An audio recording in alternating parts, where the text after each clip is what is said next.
Because we had this discussion, didn't we, on the... Yeah, as it happened. Yeah. Carl was pro kicking it, and I was like, no, we've still got 7 or 8 minutes left on the clock. We've got to go for the try, And afterwards, I reflected on that, and I just thought, no, we should have kicked it. Yeah. Because I think the points on the board might just, like psychologically, they might just go, well, it's not that big a gap to close now. Well, it'd been 4 points. Yeah. If you go in at half time, it's only a 4-point game compared to an 8-point game that it went in. Psychologically, that is a lot. But some people might think 8 points is not that big, but it is.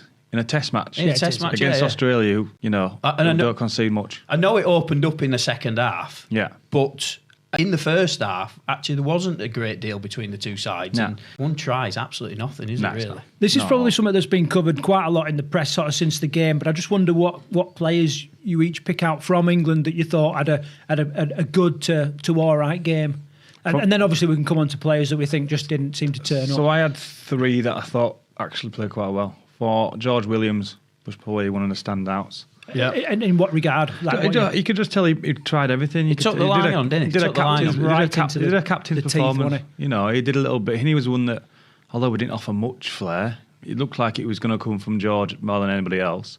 Herbie Farnworth was good, as we mentioned. Herbie Farnworth was brilliant. I think you can tell he's used to playing against them boys week in, week out. He just looked on that kind of level, that speed.